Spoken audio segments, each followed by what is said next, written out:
and how are they going to affect them? Here then is a story on the tea sector. In his 60s, Paul Mwangi wa Gitahi cuts a slim and energetic figure as he walks through his 4-acre tea farm, where he tends to 5,000 trees in Karega village, Nyeri County. But like thousands of smallholder tea farmers who peak at one of Kenya's top foreign exchange earners, he has nothing much to show for it. Hakuna mwaka sijabeba loan.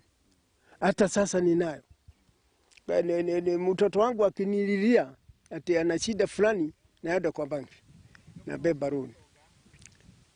Na mimi ndio nitakuwa nikilipa. Over 60 kilometers away in Kiamutiga village in Nyeri County, 65-year-old John Biriri goes through similar motions in his 3-acre farm, which also holds 5,000 trees.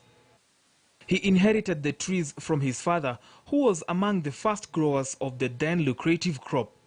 Biriri knows too well how it feels to shoulder the burden of debt, having served as the chair of his SACCO's credit committee. Hata mwingine unakuta hawezi kuchukua loan manake ile pesa amepe alafu mpaka unampatia unamwongeza ingine loan ndio sustain manake anakuambia sasa nikija hapa majani yangu all my accounts siko kwa hii bank utanisaidia namna gani? On average, the two farmers harvest 7,000 kgs of tea per year, but are unable to sustainably farm the crop due to the costs associated with cultivating it. Sasa unaona kama majani mimi malipo ya mwezi ilikuwa waliongeza juu nikawa 21. Hatujui walitoa hizi shilingi 5 wapi. Ilikuwa 16 shillings per kg. Hii 16 shillings per kg wachunadi wa majani chai wanalipwa shilingi 10. Wengine 11. Unabaki na shilingi 2-3 hapo. Kuna fertilizer tunayotarajia kulipa kila mwezi. Mwisho wa mwaka hiyo unabakishiwa kama shilingi 1. Wewe.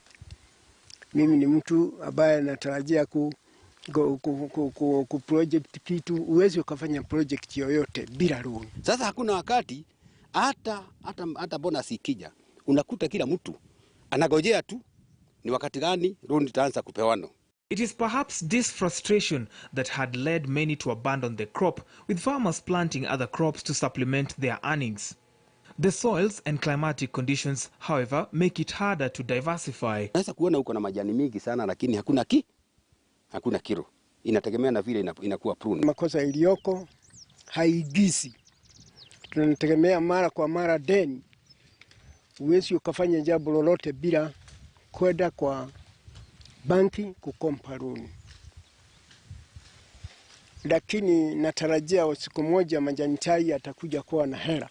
The hopes of farmers are now pinned on the Tea Act 2020, which promises to, among other things, introduce a monthly payout for farmers and guarantee them a payment of 50% of the market price.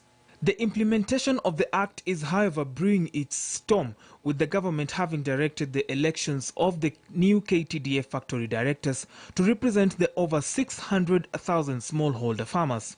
The directive was met with a court order barring the elections, forcing the government to deploy police officers to ensure the elections were conducted despite the order.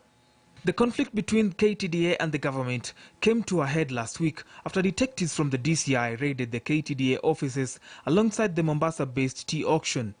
According to traders at the auction, the raids paralyzed activity, with detectives said to have carted away with machines utilized in running the auction.